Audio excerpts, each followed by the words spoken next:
This is Cannaramic, and we're bringing you cannabis like you've never seen it before. Today, we are so delighted to have Ryan Vanden Bush, who is a former NHL hockey player. You played forward for 14 years in the league, just withstanding so much over the years and a long-standing career, more than most people. We're so excited to have you here today to talk a little bit about your experiences and where you are now and what's exciting about cannabis for you. So thank you for joining us. Well, thanks for having me, Felicia, and help me spread the word on what cannabis has done for me personally and for my wife as well, actually, who are going through cancer. So I think we need to educate the public more and more, and the more advocates we have for alternative medicine, the better, because they're real stories. And when I talk to you, it's about me personally, how it's affected me and my wife. So. Okay. Yeah, ask away. Well, most players, you told me, you elucidated for me, have a career average of about 4 years. You lasted 14 years. You played with the New York Rangers, the Chicago Blackhawks, Pittsburgh Penguins. How did you stay so resilient over those 14 years? Well, I didn't really stay resilient, to be honest with you. I take care of my body more now, hockey career, than I did when I was playing. So I played 14 years professional hockey, 9 years in the NHL. I've had 12 surgeries. I've had north of 20 concussions and many broken bones along the way. Did I use cannabis during my playing career? Yes, I did, but for recreational purposes. I didn't realize at the time there's any healing properties involved. It was just something I did back where I live, is a rural area. A couple of my friends, have some plants in their room. That's what they did, right? And I was very careful. When the season ended, I would consume cannabis, mostly by smoke. And then when the season was starting, a month before, I would not do any cannabis because I didn't want to be tested. It was taking system for 30 days, and you have to be careful. It was federally legal in both Canada and the U.S. So it wasn't until 2 years after I retired from hockey. I retired in January 2007, and then 2009, I was introduced to cannabis for medical purposes that I can grow for myself. And I really looked hard into it, and I did it. And the reason why I did it was because I was dependent on opioids throughout my hockey, well, near the end of my hockey career, more so. It was the last 4 or 5 years or so. That was legal at the time, right? Yeah. That's what the doctors gave us. That's what the trainers gave us, and it worked. And unfortunately, when you're on synthetic opioids and you take them on a regular basis so you can play the next game and feel good, it does take a toll on you. And then when you leave the game, you still have those lingering pains going on, and you're still somewhat dependent on those opioids over time. And I was very thankful for cannabis in my life. I think it's a miracle plant, and it helped me transition off the opioids 100% onto cannabis. Right. Now I'm learning how to do the proper dosage. And people think cannabis, you're a big stoner and this and that, but no, if you're going to be lazy, you're going to be lazy. If you're going to be motivated, you're going to be motivated. It doesn't matter if you're use cannabis or not. It's just in your DNA, I believe. So I really believe it's helped me stay focused on a lot of things and stay healthy and repair my damage that's been done over the last 20 years. Yeah, I mean, I love how you approached it, because so many people don't understand that cannabis is a way of managing pain, managing inflammation. You had, like you said, 20 concussions, 12 surgeries, you had broken bones. What was it like playing with all of those physical challenges? How would you get through your day-to-day to perform? I mean, the doctors had you on the opiates at that time. Well, there's a lot of ice packs. There was, during the season, if I had an injury, for example, if I had a separated shoulder, or there's a couple of times where you take cortisone, and they give you a shot of cortisone right into your joint, and that would get you through to the end of the season, and then you'd get surgery. And then, of course, we were taking anti-inflammatory pills. When you're a young kid, I remember being in Binghamton, New York, and our team doctors giving us the anti-inflammatory pills, and they say, make sure you go out and you eat food, and then you take your medication. Well, you're young and you're dumb, and you go out and you have a couple drinks and you take your anti-inflammatories, and then before you go home to bed at 2 o'clock in the morning, then you decide to eat. Over the years, it takes a toll on you, right? So education on how to take medicine is very, very, very important. So you just live and learn. So you were pretty much just using the medications that the team doctors were referring you to. Were you actually able to manage your symptoms, or were you experiencing side effects? What were you experiencing when you were on those medications? Like, so, the time period when I was on the Percocets or the Vicodins, and then you take the Ambiens to sleep at night because you're dealing with time changes as well. Um, uh, what was it like? It was just, it was a mask. I mean, it made you feel better and it made you sleep, but the long-term consequences can be significant, death, or just it messes up your personal life and in your head somewhat. You continue to abuse them, so yeah, no, I think it's just, I think the NHL, and I think a lot of professional leagues are getting a real eye opener over the last couple of years, and there's so much more to learn yet.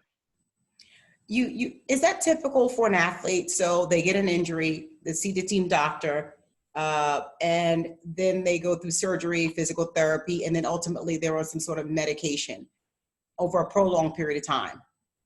No, you're usually only on med. Everything was right except for after your surgery, you're doing your rehab, and the rehab is just as important as the actual surgery, probably more. So you shouldn't be on. Shouldn't need any medication after that, because everything should be healing up nicely and you're back into the game. But the game is so hard on your body that there's a lot of people that these bumps and bruises along the way into the boards. There's always injuries, and it's just easy to take a pill that's prescribed from a doctor, and you trust the doctor, and but they're the master of their own profession, right? They don't. Um, I just think the long-term consequences of taking synthetic opioids is going to hurt you in the Right. You mentioned that which pills you were on. You were on Vicodin. You were on Ambien. Yeah.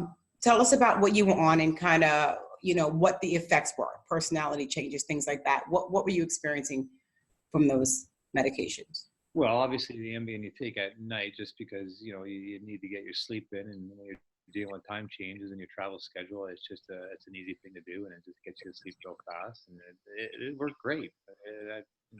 It's if used for medicinal purposes, not being abused. The Percocets, those work great too. That helped mask the pain as well. But again, very addictive, and when you weren't on them, you almost felt like a need to get more. And it's just one of those things that it felt so good that you kind of wanted to do more, and then you realize that, oh, this is not good. Why am I always drawn to that type of thing right now? And you didn't want to be. So I'm just very thankful that I was introduced to cannabis. Right. So a lot of, what do you think is there an issue with opioid addiction or dependence with professional players? I mean, considering that this is the go-to by the league doctors, that this is what they get, and it's very easy to become dependent. So do you see that as an issue among athletes?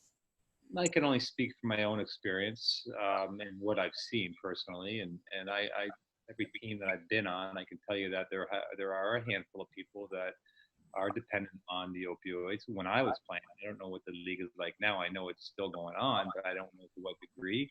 But my good friend and teammate, who I was teammates with for 7 years, and as roommate for 4 years, Bob Probert, he passed. Unfortunately, he was highly addicted to oxycontins, and they say he died of heart failure, but it was induced by the opioids. And so it's all about education, and letting people know what the long-term consequences can be if you're not very careful taking these types of drugs. What do you think? Why don't players refuse the opioids? I mean, they know the potential risks, right? Why do they take it? I think you mentioned, like, I look at this and I'm like, is this a choice between playing or being on drugs, addiction, or playing? I mean, what are these choices that the players are dealing with? Do they have other options? You don't have any other options, because federally cannabis is illegal throughout the U.S. anyways. And so when a doctor prescribes or gives you a pain medication, your choice is that, because that's the only choice you have. Hmm. And I guess that's part of the reason why we're having this conversation now, because we need other options, because the opioid epidemic is a problem, not only with athletes, but across the country. Now, when you retired, your chronic symptoms didn't retire, and you no longer had the team doctor to assist you and to guide you. You know, what was your daily life like then? I mean, how did you, deal with, your new ventures, your home life with these chronic symptoms and this chronic pain that you were having? Well, it's quite the transition after doing something your whole life, and then when you're in your mid 30s, retiring and entering, I guess, civilian life really. And so there's a transitional period there where you have to re-identify yourself to the workforce. And there's a lot of guys that play in the league professionally that made enough money, but not enough to not work ever again, right? So you got to think of another job and reinvent yourself. And for myself, I was selling real estate for 6 months from the time that I retired. But it was a transition. You're dealing with something that was illegal back at the time, 2007, 2008, 2009, until I was introduced to cannabis for medical purposes. And I'm telling you, it was a bit of a struggle. I'm not going to lie to you, between the time that I retired, the time that I found myself spiritually and medically. It's just been a great transformation so far. So we're just learning a lot more as time goes on. So how did you come to start cannabis, right? So you had done it recreationally as a young adult, but here you were on opioid medication, on prescription medication, and you said that you were managed through cannabis to come off your opioids altogether.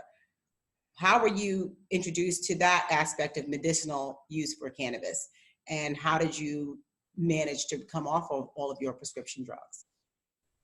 Well, it was just you learn as you get older. You do your own research, and you got to be your own advocate, and fight for what you believe in. And cannabis is a natural plant. I've seen lots of science, and there's more science coming out. So how it's a neuroprotectant for your brain, and a lot of people are using it as a preventative. And not necessarily, not everybody needs a THC. You can get a cannabis, hemp-derived cannabis that's non-psychoactive. And I really believe that kids that are playing serious hockey, like the young junior players, it's something that they should consider as a protectant for the body and keep the inflammation down in the body. Because, like I said, as a professional career or even a major junior career, 66 games as a young kid between the ages of 16 and 21, and then once you turn pro, you're playing 82 games plus your playoffs plus your exhibition. You need to have a preventative medicine as an anti-inflammatory and a healant. So, yeah, that's kind of where we're at. So you're an ambassador now for cannabis. You are, the use of cannabis in sports. You talk about this all the time. You go and you speak about the medicinal opportunities. You also operate, or you're developing a 32,000 square foot grow facility for cannabis research and development. What has been the response from the professional leagues to using cannabis, using CBD? I know I just heard that the NHL is doing something now with CBD. Well, the NHL alumni is working with the licensed producer right now, and so they're the NHL is not going to be very quick to jump on this bandwagon until they actually see the science themselves. And what a better group to try it out on than with a bunch of retired players, right? So that's what's happening right now, and they're going to take a study of about 100 players and work with them closely and see the effects of that over a year's process. So it's already in the makings right now, and we're also I'm part of Athletes for Care, which is a non-for-profit foundation advocating for alternative medicine and educating the public and other former athletes and current athletes on the benefits of cannabis versus the opioids. So that's how we're kind of getting it out.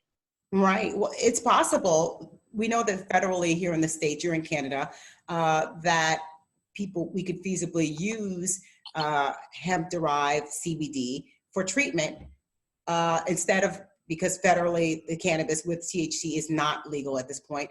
Are the leagues considering that? I know that NHL is, but what about the other leagues? I mean, you could use CBD easily without problems in this country, in the United States. The other leagues are not receptive at this point, or have you heard any word about what their motivations are? Yeah, so I think they're getting more receptive to the CBD portion of the cannabis plan. I know they're trying it out with some football players, there's a basketball league that's allowing. Actually, I think there's a CBD company that's actually sponsoring this basketball league. So until you get some real mainstream big names out in the NBA, NHL, NFL that that are current players that are using it and are not afraid to come out and say it, the stigma is going to be pretty it's still out there, and because it's federally legal too, right? So nobody really wants to talk about it. Right. I mean, I would love for people to speak on it. It doesn't seem like people are willing, current players, to speak on their use. I mean, but clearly, when you have an athlete like D'Angelo Russell that was arrested yesterday or cited in the airport for having marijuana, clearly they're using it, and I'm sure he's not the only one. These are opportunities, I think, that they need to speak out about what's really going on. Yeah, there's I know a good handful of people that are currently playing now in the NHL that use it somewhat on a regular basis, and and I know there's even more using CBD. So, but it's on the lowdown right now, and so we just continue to educate the public and decriminalize it in the U.S. and until that happens, and everyone's kind of keeping it on a down low. On a waiting game. My last question, athletes, you guys hold so much influence in the community amongst, youth as well, especially. What would you say to your father as well? And I know that, we know that cannabis is going to be legal here in the States soon, and more children, more young adults are going to be exposed to it. People are going to be exposed to it. What would you say to people who are looking at using cannabis for themselves, for medicinal purposes, recreational? How should they be approaching it? Well, first of all, educate yourself on it. There's tons of information out there. So get online and educate yourself on it. Find out what you think you need it for, and then when you get it, the dosing is a huge thing. They always say low and slow, and a lot of people like my parents' age, the boomers that age, they're their whole life cannabis has been highly illegal, and they have this attitude that you shouldn't do it. It's not right. But my dad and my mom are slowly starting to turn that corner, and I've been doing some experiments with them, and they're slowly coming around, and so it's very important. And a lot of people too that are drinkers too, right? And but they never done cannabis, but then once they start drinking, they want to start trying cannabis. But right. Then they'll have a bad experience too, right? And so they won't do it again. So it's low and slow, small doses, and just try it and see how it goes, I guess, is all you can say. And know where you're getting your stuff from. That's very important, right? Hey, we always talk about food. Food, know where your food comes from. It's going in your body. You should know exactly where it's coming from. There's no difference with medical cannabis. And in my facility, I purchased a 64-acre farm a couple of years ago, and we're currently building a building now. And our building is going to be research and development and education. And we want to show the process from seed to sale and walk people through. And it'll be a tourism attractive thing where people can actually see that, how it works. That's awesome. I mean, I think that the idea for people to be able to experience it really, I think, will help them to demystify it. And, for people who are thinking it's like this low level underground type thing, it'll help to educate people so that they can use it responsibly, especially for our youth. Well, I am so glad for the work that you do. It's hard. You've been through a lot, but your life is a living testimony, and so is your wife, about the possibilities for cannabis. And, hopefully we keep pushing forward, and we'll be able to see some changes in the next few years for professional athletes. So thank you for all you do, Ryan.